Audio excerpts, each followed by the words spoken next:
Puji Tuhan, Shalom Bapak Ibu Saudara yang diberkati Tuhan. Pada kesempatan kali ini saya akan memberikan 10 hal yang harus kita hindari saat berkhotbah topikal.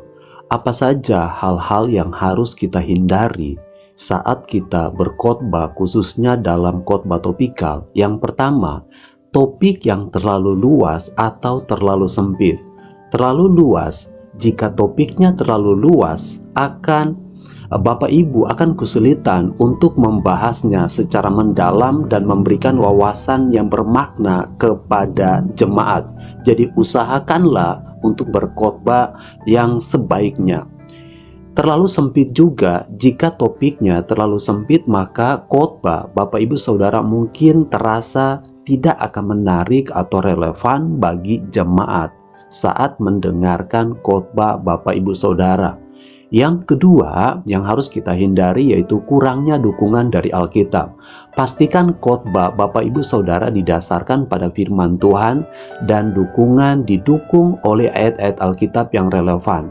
Hindari membuat spekulasi atau memasukkan pendapat pribadi atau diri kita sendiri, karena kita bukan sedang curhat tetapi kita sedang menyampaikan kebenaran firman Tuhan kepada sidang jemaat Tuhan yang Tuhan percayakan untuk Bapak Ibu Saudara layani. Jadi hindari hal-hal yang datangnya dari diri kita sendiri. Yang ketiga, struktur yang buruk.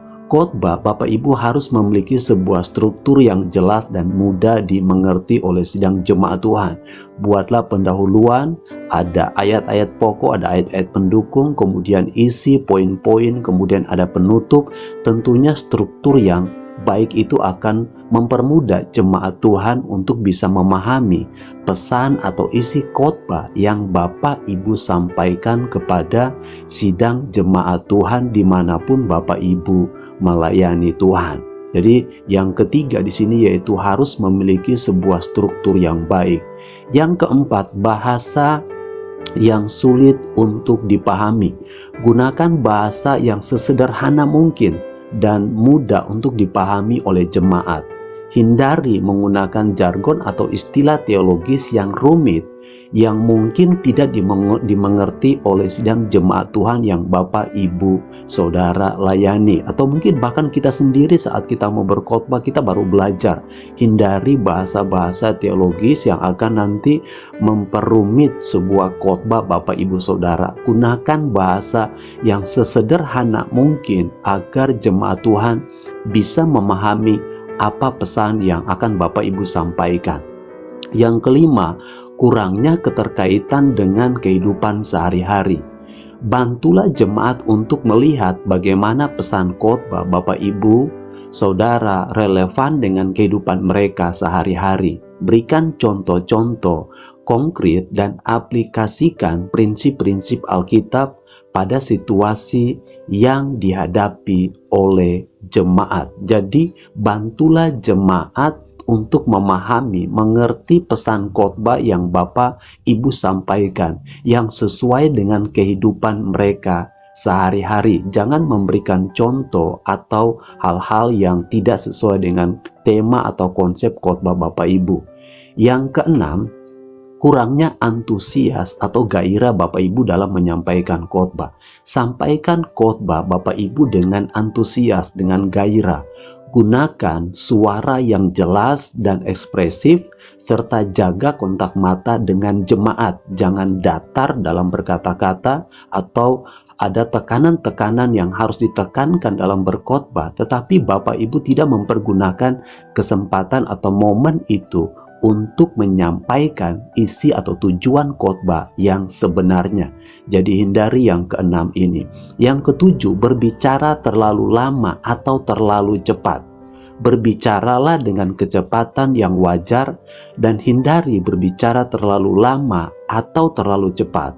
Berikan waktu kepada jemaat untuk mencerna pesan yang Bapak Ibu sampaikan dalam menyampaikan kebenaran firman Tuhan. Ini mungkin sangat penting bagi Bapak Ibu Saudara atau bagi saya dan saudara sebagai seorang pengkhotbah. Jangan berbicara terlalu lambat dan jangan juga berbicara terlalu cepat. Yang kedelapan, kurangnya interaksi dengan jemaat. Dalam berkhotbah, Bapak Ibu harus melibatkan jemaat dalam khotbah.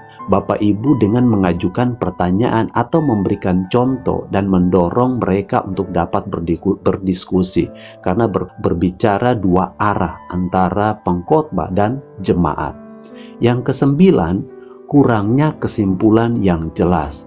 Akhiri khotbah Bapak Ibu Saudara dengan membuat suatu kesimpulan yang kuat dan membuat suatu rangkuman yang baik. Berikan jemaat sesuatu yang untuk mereka pikirkan atau mereka renungkan saat selesai ibadah. Jangan membuat mereka bingung selesai ibadah, tapi buatlah kesimpulan yang jelas.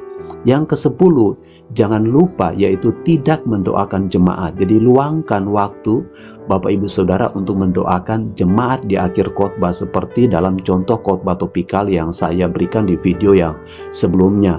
Mintalah Tuhan untuk membantu mereka menerapkan pesan khotbah dalam kehidupan mereka sehari-hari.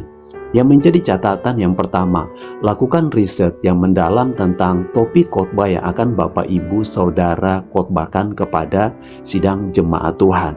Buat penelitian lebih lagi, latar belakang, isi kitab, dan pendukung-pendukung lainnya yang akan Bapak Ibu sampaikan. Berlatih menyampaikan khotbah itu beberapa kali. Supaya apa? Supaya kita terlatih. Ya, supaya kita pede pada saat kita menyampaikan firman Tuhan. Yang ketiga, mintalah umpan balik kepada orang lain atau sahabat atau rekan teman yang lain untuk dapat memberikan kita masukan atau support untuk kita berkhotbah.